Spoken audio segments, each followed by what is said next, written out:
నమస్కారం అమరావతి న్యూస్ కి స్వాగతం. ముందుగా హెడ్లైన్స్. ఉపాధ్యాయ బదిలీల క్రమబద్ధీకరణకు బిల్లుకు ఆమోదం. శాసన మండలిలో మంత్రి నారా లోకేష్. సునీతా విలియమ్స్ బృందానికి అభినందనలు. ప్రజల ఆశీస్సులతోనే సురక్షితంగా తిరిగి వచ్చారు స్పీకర్ అయ్యన్న పాత్రుడు. ప్రజల ప్రాణాలు కాపాడటానికే హెల్మెట్. కోర్టు ఆదేశాల మేరకే 1000 రూపాయలు ఫైన్. హోంమంత్రి అనిత. డ్రగ్స్ రహిత రాష్ట్రంగా ఏపీ. ప్రత్యేక వ్యవస్థతో నిరంతరం తనిఖీ. Eagle director Ravikrishna.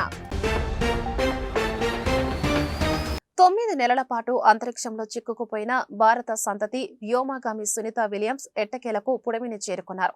ఆమెతో పాటు మరో 3 భూమికి బయలుదేరిన స్పేస్ ఎక్స్ క్రూ డ్రాగన్ బుధవారం తెల్లవారుజామున 3:27 ఫ్లోరిడా సముద్ర తీరంలో సురక్షితంగా దిగింది. వారి రాకను ప్రపంచమంతా ఊపిరి బిగబట్టి చూసింది. వారు క్షేమంగా భూమిపైకి ల్యాండ్ కావడంతో అందరూ ఊపిరి పీల్చుకున్నారు. ఇక సునీత సురక్షితంగా పుడమికి చేరడంతో భారత్లోని ఆమె పూర్వీకుల గ్రామంలో సంబరాలు చేసుకున్నారు.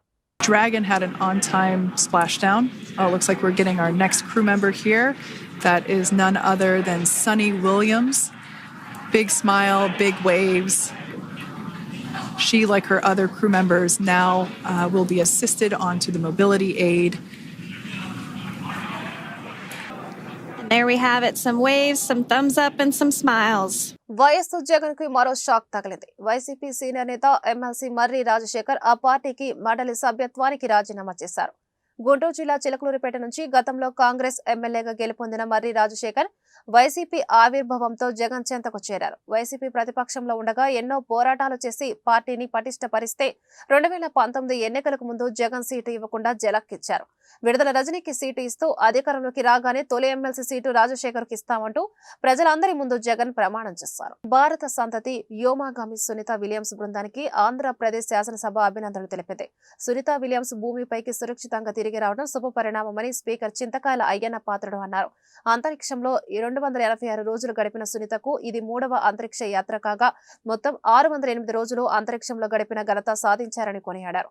ఆమె ప్రస్థానం స్ఫూర్తిదాయకమన్నారు. భారతీయ సంతతికి చెందినటువంటి వ్యోమగామి సునీతా విలియమ్స్ గారు ఈ తెల్లవారుజామున భూమిపైకి సురక్షితంగా తిరిగి వచ్చారు. సహా వ్యోమగామి యారీ యూజిన్ విల్మోర్ అంతర్జాతీయ అంతరిక్ష కేంద్రానికి గత జూన్లో చేరుకున్న సంగతి మనకు తెలుసు. సునీతా విలియమ్స్ గారు అంతరిక్షంలో 286 రోజులు సుదీర్ఘ కాలం గడిపారు. సునీతా విలియమ్స్ గారు ఇది 3వ అంతరిక్ష యాత్ర. ఆమె మొత్తం 608 రోజులు అంతరిక్షంలోనే గడిపిన సంగతి మీ అందరికి తెలుసు. ఈ వ్యోమగాముల జీవనయానం యావత్తు మానవాళికి స్ఫూర్తిదాయకం. వారి శాస్త్రీయ పరిశోధన పట్ల వారికి ఉన్న ఆసక్తి, పట్టుదల, అత్యంత క్లిష్ట పరిస్థితుల్లో ప్రాణాలను సైతం పణంగా పెట్టేందుకు సిద్ధపడే ధైర్య సాహసాలు మానవాళి నిరంతర ప్రగతికి సోపానాలు అవుతాయని సునీతా విలియమ్స్ గారు నా తరపున ఈ సభ తరపున స్వాగతం, అభినందనలు, శుభాకాంక్షలు తెలియజేస్తున్నాను. కృష్ణా గుంటూరు పట్టభద్రుల ఎమ్మెల్సీగా ఆలపాటి రాజేంద్ర ప్రసాద్ విజయం సాధించిన సంగతి తెలిసిందే. ఈ నేపథ్యంలో ఎన్టీఆర్ జిల్లా టీడీపీ ఆధ్వర్యంలో అభినందన సభ జరిగింది. ఈ సందర్భంగా ఆలపాటి రాజేంద్ర ప్రసాద్ మాట్లాడుతూ తన విజయానికి కృషి చేసిన కూటమి కార్యకర్తలు, నాయకులకు ధన్యవాదాలు తెలిపారు. కేంద్ర సహాయ సహకారంతో చంద్రబాబు, పవన్ కళ్యాణ్ రాష్ట్రానికి పూర్వ వైభవం తీసుకొస్తున్నారని ఆశాభావం వ్యక్తం చేశారు. కూటమి ప్రభుత్వ పాలనలో అన్ని వర్గాల ప్రజలు సంతోషంగా ఉన్నారనడానికి తాను సాధించిన విజయమే కారణమన్నారు. ఒక మంచి ప్రభుత్వానికి, ఒక మంచి పాలనకి ఈ రోజున మరొకసారి మద్దతు ఇచ్చినటువంటి మీ అందరికీ కూడా నా హృదయపూర్వకమైనటువంటి ధన్యవాదాలు. చంద్రబాబు నాయుడు గారు, పవన్ కళ్యాణ్ గారు, అదేవిధంగా బీజేపీ నాయకత్వం, పురంధేశ్వరి గారి నాయకత్వంలో నన్ను అభ్యర్థిగా ఎంపిక చేయటం అనేది నాకు ఒక గౌరవం. ఎవరైతే వాయిస్లెస్గా ఉన్నారో వాళ్ళు ఎక్కడున్నారో చూసుకొని వెతికి వాళ్ళ యొక్క కోరికలు ఏమైనా ఉన్నాయో వాటిని పరిగణలో తీసుకొని మాట్లాడాల్సిన బాధ్యత, ఆ బాధ్యత ఎప్పుడు నేను తీసుకుంటానని చెప్పి సవినయంగా మీకు మనవి చేస్తూ ఉంటాను. అరాచకత్వం చెందినటువంటి అవినీతిమయమైపోయినటువంటి గాడి తప్పిన వ్యవస్థలన్నింటినీ కూడా గాడిలో పెట్టుకోవటమే కాకుండా ఈ రోజున వనరులను సమీకరించుకుంటూ అన్న మాటలను ఏ రకంగా నిలబెట్టుకోవాలని చెప్పి నిరంతరం ప్రయత్నం చేస్తున్నటువంటి నాయకత్వాన్ని మనందరం కూడా గమనించాలి, మద్దతు పలకాల్సినటువంటి అవసరం ఉందని చెప్పి మీకు మనవి చేస్తా ఉన్నా. ఏపీని డ్రగ్స్ రహిత రాష్ట్రంగా తీర్చిదిద్దుతామని ఈగల్ డైరెక్టర్ రవికృష్ణ తెలిపారు. ఆ దిశగా రాష్ట్ర ప్రభుత్వం ఈగల్ వ్యవస్థను ప్రత్యేకంగా ఏర్పాటు చేసిందన్నారు. ప్రతి స్కూల్, కాలేజీలలో ఈగల్ క్లబ్ ఏర్పాటు చేస్తామన్నారు. గోరంట్లలోని Chalapathi institute of engineering and టెక్నాలజీలో డ్రగ్స్, గంజాయి, మాదక ద్రవ్యాలపై విద్యార్థులకు అవగాహన కార్యక్రమం జరిగింది. ఈ కార్యక్రమంలో ఆయన ముఖ్య అతిథిగా పాల్గొన్నారు. ఈ సందర్భంగా ఆయన మీడియాతో మాట్లాడుతూ డ్రగ్స్ నివారణలో ఈగల్ వ్యవస్థ తీసుకుంటున్న చర్యల గురించి వివరించారు. తమ పిల్లల పట్ల తల్లిదండ్రులు కూడా అప్రమత్తంగా ఉండాలన్నారు. గంజాయి, డ్రగ్స్ మత్తులో అసాంఘిక కార్యకలాపాలకు పాల్పడితే శిక్షలు తప్పవు అని హెచ్చరించారు. గంజాయి, డ్రగ్స్ పై సమాచారం తెలిస్తే టోల్ ఫ్రీ నెంబర్ 1972కు ఫోన్ చేయాలని సూచించారు. ఆంధ్రప్రదేశ్ ప్రభుత్వం ప్రతిష్టాత్మకంగా ప్రతి విద్యా సంస్థలోని ఈగల్ క్లబ్స్ పెట్టడం జరిగింది. మనకి రాష్ట్రంలోని సుమారుగా 70 లక్షల మంది విద్యార్థులు ఉన్నారు. వాళ్ళ భవిష్యత్తుని కాపాడడం కోసం, వాళ్ళు డ్రగ్స్ బారిన పడకుండా ఉండడం కోసం ఈ కార్యక్రమాన్ని చేపట్టడం జరిగింది. ప్రతి ఈగల్ క్లబ్లోని సుమారుగా 8 మంది విద్యార్థులు, అదేవిధంగా 2 టీచర్లు ఉండబోతున్నారు. ఈగల్తో అనుసంధానం చేసుకోవడం, అదేవిధంగా వర్క్షాప్స్, డిబేట్స్ కార్యక్రమాల ద్వారా ఈ డ్రగ్స్ వల్ల వచ్చే నష్టాలు, ఎన్డీపీఎస్ కేసులో ఇరుక్కుంటే ఇంకా విద్యార్థుల జీవితాలు ఎలా నాశనం అవుతాయి, ఎన్డీపీఎస్ చట్టంలోని 10 నుంచి 20 సంవత్సరాల జైలు శిక్షలు, అదేవిధంగా భవిష్యత్తులోని ఉద్యోగాలు రావడం, ఇటువంటి విషయాల్లో కూడా ఎన్నో ఇబ్బందులు ఉన్నాయని చెప్పడం ఈ కార్యక్రమం ప్రధానమైన ఉద్దేశం. ఈ కార్యక్రమంలోని ప్రత్యేకంగా సహకరించిన మన ప్రెసిడెంట్ చలపతి ఎడ్యుకేషన్ సొసైటీ వారికి, వాళ్ళ సిబ్బందికి, విద్యార్థులకి అందరికీ కూడా ఈగల్ తరఫున ప్రత్యేకమైన అభినందనలు. అదేవిధంగా డ్రగ్స్, గంజాయి మీ ప్రాంతంలో ఎక్కడున్నా సరే 1972కి ఫోన్ చేయాల్సిందిగా ఈ డ్రగ్స్ వద్దు బ్రో అనే కార్యక్రమం ద్వారా అందరికీ మేము విజ్ఞప్తి చేస్తున్నాం. ఈ ఓటీటీల్లో కూడా ఈ మధ్యన డ్రగ్స్ని ఒక ఫ్యాషన్గా చూపించి కొన్ని మూవీస్ వస్తున్నాయి. అటువంటి వాటి బట్టి కూడా యువత జాగ్రత్తగా ఉండాలి. మనం ఏం చూస్తాము అనే విషయంలో కూడా చాలా జాగ్రత్తలు తీసుకోవాలి. అదేవిధంగా ఈ విషయంలో కూడా మేము కొన్ని నిబంధనలు కూడా గమనించబోతున్నాం. భవిష్యత్తులోని వీటి మీద కూడా పూర్తిగా చర్యలు తీసుకుని ఎటువంటి విధానాలు తీసుకురావాలనే విషయంలో కూడా మేము చర్చలు చేస్తున్నాం. యువత కూడా అప్రమత్తంగా ఉండి ఇటువంటి విషయాలకు దూరంగా ఉండాల్సిందిగా ప్రత్యేకంగా విజ్ఞప్తి చేస్తున్నాం. ఏఎస్ఆర్ జిల్లాలోని 9 మండలాల్లో సుమారుగా 375 గ్రామాలు మేము గుర్తించడం జరిగింది. ఈ సంవత్సరం ప్రత్యేకంగా జూన్ నెల నుంచి విస్తృతమైన అవగాహన సదస్సులు పెట్టడం జరిగింది. డ్రోన్ టెక్నాలజీ, శాటిలైట్ టెక్నాలజీ, అదేవిధంగా కార్డినెంట్ సెర్చ్ ఆపరేషన్ ద్వారా ఈసారి పంట పండకుండా మనం కాపాడడం జరిగింది. ఆల్టర్నేటివ్ క్రాప్స్ సుమారుగా 22 పంటలకు సంబంధించిన సీడ్స్ని 46 లక్షల శాప్లింగ్స్ని జిల్లా యంత్రాంగం ఈ గ్రామాల్లో పంపిణీ చేయడం జరిగింది. ప్రత్యేకంగా 140 కోట్ల పైనే ప్రభుత్వం ఈ కార్యక్రమం కోసం ఆల్టర్నేటివ్ క్రాప్స్, ప్రత్యామ్నాయ పంటల కోసం ఖర్చు పెట్టడం జరిగింది. ఒక మల్టీ ఏజెన్సీ అప్రోచ్తో ఈ సంవత్సరం కేవలం 93 ఎకరాలు మాత్రం గుర్తించడం జరిగింది. ఈగల్ బృందాలు, డిస్ట్రిక్ట్ పోలీసు, అదేవిధంగా కేంద్ర సంస్థలు కూడా మేము కలిసి ఈ పంటను కూడా మేము అక్కడ ధ్వంసం చేయడం జరిగింది. ఉపాధ్యాయ బదిలీల క్రమబద్ధీకరణ బిల్లుకు ఏపీ శాసన మండలి ఆమోదం తెలిపింది. రాష్ట్రంలో ఉపాధ్యాయ బదిలీలకు చట్టం తీసుకురావడం ఒక చరిత్ర అని విద్యాశాఖ మంత్రి లోకేష్ అన్నారు. బిల్లుపై చర్చ సందర్భంగా మండలిలో లోకేష్ మాట్లాడుతూ వైసీపీ ప్రభుత్వ హయాంలో అడ్డగోలుగా ఉపాధ్యాయ బదిలీలు జరిగాయని ఆరోపించారు. అందరితో చర్చించిన తర్వాతే బదిలీలకు యాక్ట్ తీసుకొచ్చామని చెప్పారు. పారదర్శకంగా ఉపాధ్యాయుల సీనియారిటీ జాబితా ఉంటుందని ఈ బిల్లు ద్వారా కూటమి ప్రభుత్వం చరిత్ర సృష్టించబోతుందన్నారు. ఉపాధ్యాయుల బదిలీల విషయంలో సీఎం చంద్రబాబు పాలనలో పారదర్శకంగా వ్యవహరించామని లోకేష్ పేర్కొన్నారు. ఎన్నికల సమయంలో అప్పటి వైసీపీ ప్రభుత్వం 1100 మంది ఉపాధ్యాయులను ఏకపక్షంగా బదిలీ చేశారు. కోర్టు జోక్యం చేసుకోవడంతో బదిలీలు రద్దు చేశారని గుర్తు చేశారు. రాష్ట్ర ఉపాధ్యాయుల బదిలీల క్రమబద్ధీకరణ బిల్లు 2025ను పరిగణలోకి తీసుకోవటం, ఈ ప్రతిపాదనకు సుముఖంగా ఉన్నవారు అవును అనండి. కావున ప్రతిపాదన ఆమోదించడమైనది, బిల్లు పరిగణలోనికి తీసుకోబడింది. పరిషత్ స్కూల్స్ ఉన్నాయి, మండల పరిషత్ స్కూల్స్ ఉన్నాయి, మున్సిపల్ స్కూల్స్ ఉన్నాయి. సో వాళ్ళకి ఓన్ గైడ్ లైన్స్ ప్రకారం ఇదంతా జరుగుతూ ఉంది. గతంలో చూస్తే అనేక కోర్టు కేసులు కూడా దీనిపైన వస్తాం జరిగింది.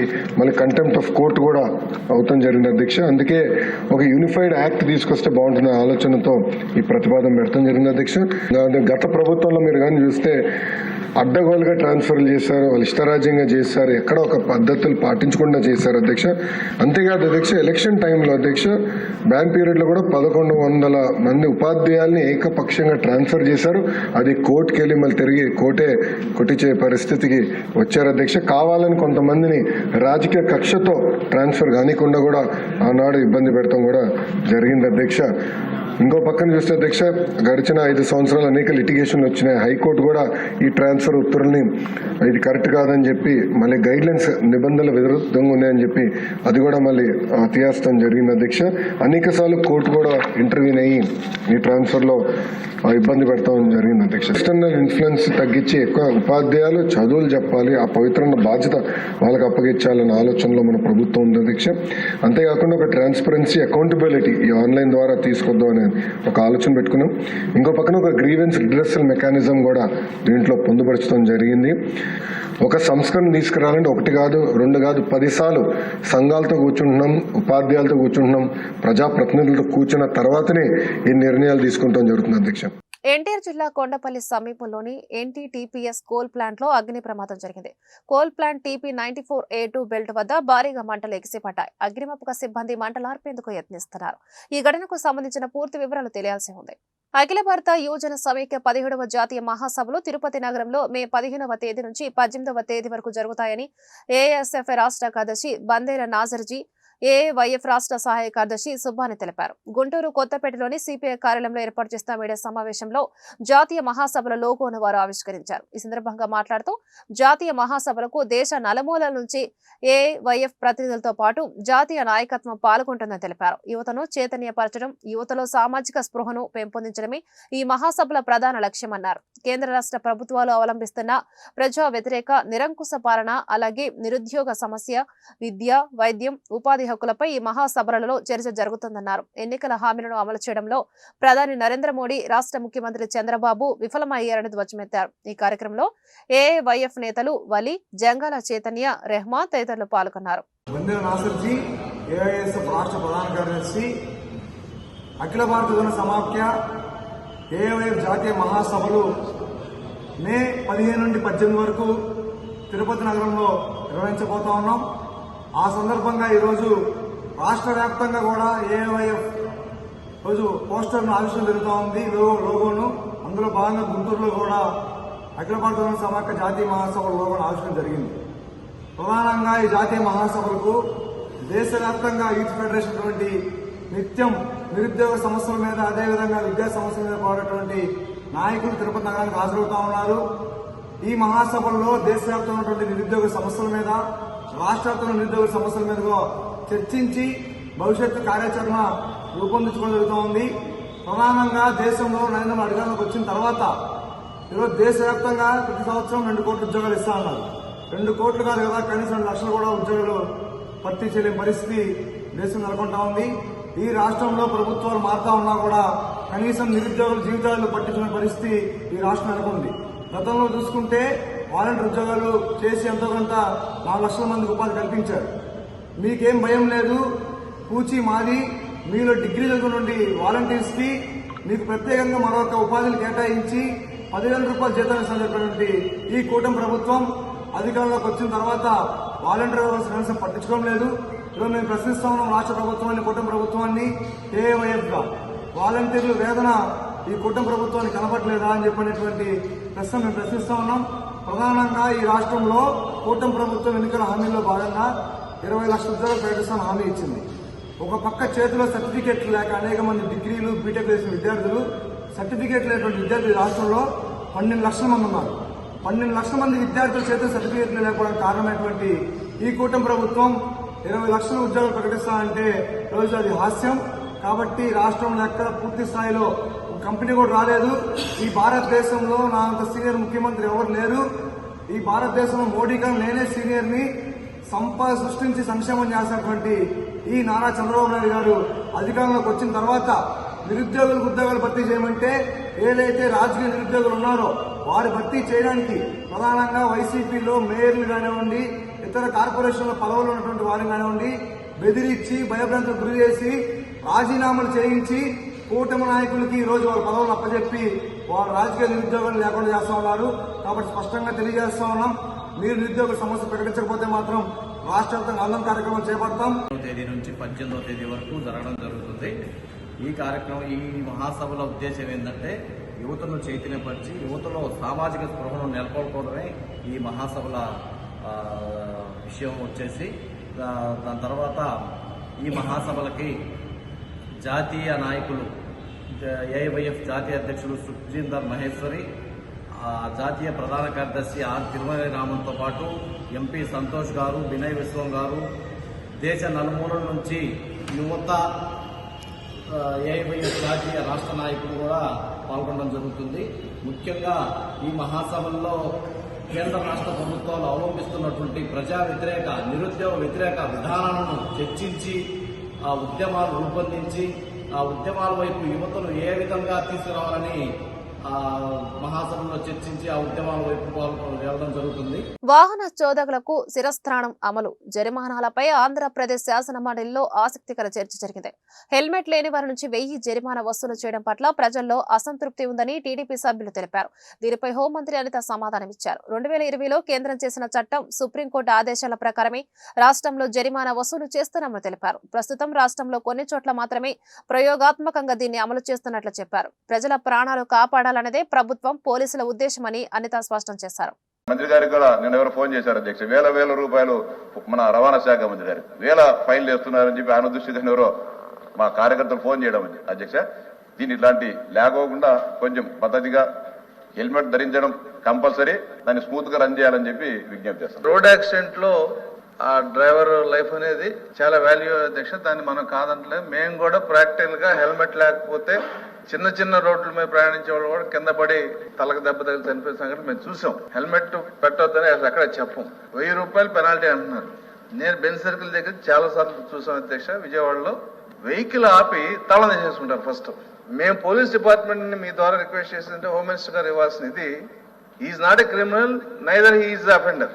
ఒక క్రిమినల్ ట్రీట్ చేసినట్టు బండి ఆపగానే ఫ్యామిలీతో ఏమన్నా తాళం తీసి జైల్లో పెట్టుకుంటారు, ఎస్ఐ గారిని కలవంటారు.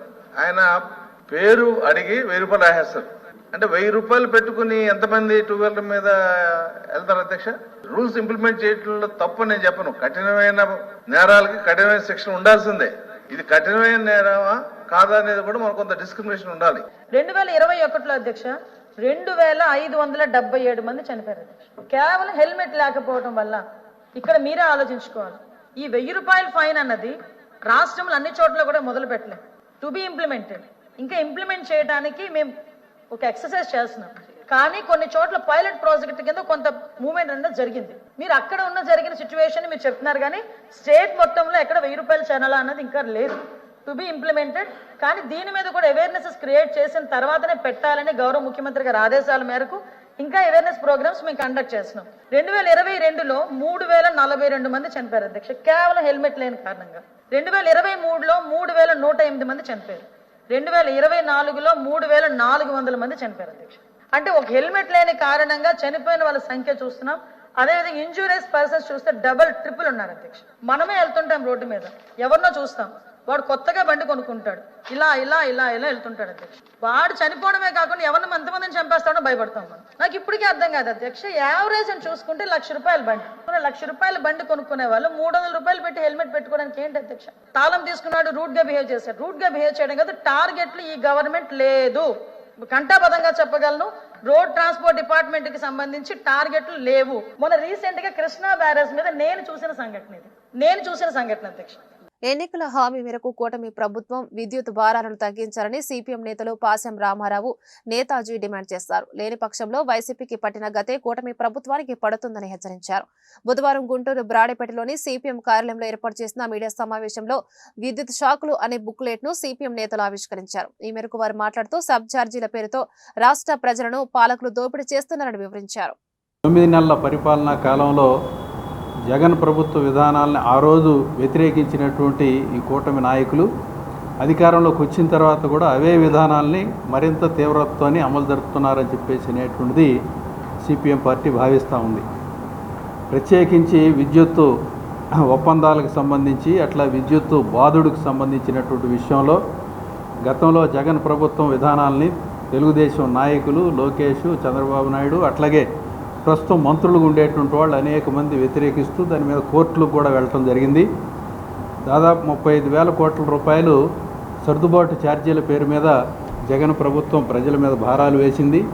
అట్లాగే అదానీతో ఒప్పందం కుదుర్చుకోవటం ద్వారా మరింతగా ఈ స్మార్ట్ మీటర్ల బిగింపు సంబంధించినటువంటి దాని దగ్గర నుంచి మరింతగా భారాలు మోపడానికి కారణమైంది.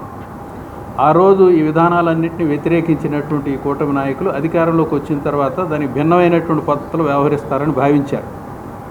కానీ అవే విధానాలని అదే కంపెనీలతో కూడా ఏ జగన్ ప్రభుత్వం ఇచ్చినటువంటి కాంట్రాక్టులు ఇచ్చినటువంటి కంపెనీలకే వీళ్ళు కూడా కంటిన్యూ చేస్తున్నారు. అంతేకాదు ఆ విధానాల్ని తో భాగంగానే ఈ గవర్నమెంట్ వచ్చిన తర్వాత కూడా అదే సర్దుబాటు ఛార్జీల పేరు మీద 15,000 కోట్ల రూపాయలు అదనంగా భారం వేయడానికి సంసిద్ధమయ్యారు. గతంలో జగన్ ప్రభుత్వ హయాంలో అదానీతో కుదుర్చుకున్నటువంటి ఒప్పందంలో అవినీతి జరిగిందని చెప్పేసి న్యూయార్క్ కోర్టులో కేసు నడుస్తూ ఉంది. తెల్లవారు లేస్తే ఈ కూటమి నాయకులు జగన్ అవినీతికి వ్యతిరేకంగా మాట్లాడుతుంటారు. వీళ్ళ మధ్య పెద్ద వైరుధ్యం ఉందని చెప్పేసి అనేటువంటిది జనంలో ఫోజు పెట్టేటువంటి దానికోసం ప్రయత్నం చేస్తుంటారు. మరి ఆ రకంగా స్పష్టంగా న్యూయార్క్ కోర్టులో కేసు నడుస్తున్నప్పటికీ కూడా దాన్ని ఆసరా చేసుకొని ఇవాళ జగన్ మీద చర్యలు తీసుకోవటానికి, అట్లాగే ఆ అవినీతి సొమ్ముని రికవరీ చేయడానికి ఈ ప్రభుత్వం ఏ రకమైనటువంటి చర్యలు తీసుకోవట్లేదు. మేము అధికారంలోకి వస్తే విద్యుత్ ఛార్జీలు పెంచబోము, ఇంకా ఉన్నటువంటి విద్యుత్ ఛార్జీలను తగ్గిస్తామని చెప్పేసి పెద్ద పెద్ద బహిరంగ సభల్లో కూడా చెప్పారు. చంద్రబాబు నాయుడు చెప్పాడు, పవన్ కళ్యాణ్ చెప్పాడు, బీజేపీ వాళ్ళు చెప్పారు, లోకేష్ గారు, వీళ్ళందరూ చెప్పారు. కానీ ఈ 9 నెలల కాలంలో 16,000 కోట్ల రూపాయలు ట్రూ అప్ ఛార్జీల పేరుతోటి, కస్టమర్ ఛార్జీల పేరుతోటి, సర్దుబాటు ఛార్జీల పేరుతోటి 16,000 కోట్ల రూపాయలు ప్రజల మీద భారం మోపారు. మొన్ననే విద్యుత్ శాఖ మంత్రి ప్రకటించాడు, మేము విద్యుత్ ఛార్జీలు తగ్గిస్తాం, ఏమాత్రం పెంచమని చెప్పేసి. ఈ నెల బిల్లులు కనుక చూసే పని అయితే 2022 నుంచి 2023-24లో విద్యుత్ కొనుగోళ్లు అమ్మకాల్లో వచ్చినటువంటి తేడాని మళ్ళీ ప్రజల మీద భారం వేస్తున్నారు. ఎవరిని మోసం చేస్తారు మీరు? మేము ఒకటి అడుగుతున్నాం. గతంలో ఉన్నటువంటి వైసీపీ ప్రభుత్వం 5 సంవత్సరాల కాలంలో 32,000 కోట్ల రూపాయలు పెంచితే మీరు 9 నెలల్లో 16,000 కోట్ల రూపాయలు పెంచారు. ఇంకెంత పెంచాలో చూడండి. ఈరోజు విద్యుత్ అనేటువంటిది ఒక నిత్య జీవితావసర సరుకు అయిపోయింది. అందుకని అన్యాయమైనటువంటి మాటలు చెప్పొద్దు, ఇది సరైనటువంటి విషయం కాదనేటువంటిది మేము చెప్తా ఉన్నాం. ఈ స్మార్ట్ మీటర్లో చాలా ముఖ్యమైనటువంటి అంశం. ఈ స్మార్ట్ మీటర్లు మొత్తాన్ని అదాని ఒప్పందంలో భాగంగానే ఈ స్మార్ట్ మీటర్లు బిగిస్తున్నారు. పెదనందిపల్లిలో మా ఆఫీసు బిగించడానికి వచ్చారు. మీరు బిగిస్తే మీ సంగతి తెలుస్తామని చెప్పేసి చెప్పిన తర్వాత వెళ్ళిపోయారు. వెళ్ళిపోయిన తర్వాత మేము బయటికి పోగానే గోడ దూకొచ్చి బిగిస్తే మేమేమైనా కేసు పెడతామని చెప్పేసి అంటే తీసేశారు. అట్లనే ఇక్కడ సుందరయ్య నగర్లో 9 మీటర్లు బిగించారు. మేము అబ్జెక్షన్ పెట్టిన తర్వాత ఆందోళన చేసిన తర్వాత తీసేశారు. ఈరోజు ముందు వ్యాపార సంస్థలకి, అదేవిధంగా విద్యా సంస్థలకి వాటికి పెడుతున్నారు. ఇళ్ళకి ఇంకా స్టార్ట్ చేయాలి. ఆ విద్యుత్ మీటర్లు కనుక బిగిస్తే అది ఒక్కోటి 15,000 రూపాయలు 16,000 రూపాయలు అవుద్ది. ఇప్పుడు ఫ్రీగా బిగిస్తామని చెప్తున్నారు. అది ఫ్రీ కాదు, నెలకింత అని చెప్పేసి వాళ్ళు బిల్లులోనే ఈరోజు ట్రూ అప్ ఛార్జ్ చేసినట్టే, కస్టమర్ ఛార్జ్ చేసినట్టే నెలకింతని వేస్తారు. అది కనుక పెట్టే పని అయితే ఆ మీటర్లు పెట్టిన తర్వాత కర్నూలు జిల్లాలో ఒక షాప్కి 16,000 రూపాయలు బిల్లు వచ్చింది. వెల్డింగ్ షాపు 16,000 రూపాయలు రావడం ఏంటంటే ఆయన ఆందోళన చెందుతున్నాడు. కాబట్టి ఈ బిగించినటువంటి ఇళ్లలో కూడా వాళ్ళు ఆందోళన పడుతున్నారు. వాటిని వల్ల చాలా ప్రమాదం ఉంది. కాబట్టి వాటిని కూడా రద్దు చేయాలని చెప్పేసి మేము కోరుతున్నాం. అది కూడా అదానికి సంబంధించినటువంటి కంపెనీకి సంబంధించిన మీటర్లే కాబట్టి వాటిని పెడితే భవిష్యత్తులో చాలా నష్టం జరుగుద్ది. కాబట్టి ఆ మీటర్లను కూడా రద్దు చేయాలని చెప్పేసి కోరుతా ఉన్నాం. వార్తలు ముగించే ముందు హెడ్లైన్స్ మరొకసారి. ఉపాధ్యాయ బదిలీల క్రమబద్ధీకరణకు బిల్లుకు ఆమోదం. శాసన మండలిలో మంత్రి నారా లోకేష్. సునీత విలియమ్స్ బృందానికి అభినందనలు. ప్రజల ఆశీస్సులతోనే సురక్షితంగా తిరిగి వచ్చారు స్పీకర్ అయ్యన్న పాత్రుడు. ప్రజల ప్రాణాలు కాపాడటానికే హెల్మెట్. కోర్టు ఆదేశాల మేరకే 1,000 రూపాయలు ఫైన్. హోంమంత్రి అనిత. డ్రగ్స్ రహిత రాష్ట్రంగా ఏపీ. ప్రత్యేక వ్యవస్థతో నిరంతరం తనిఖీ. Eagle director Ravikrishna.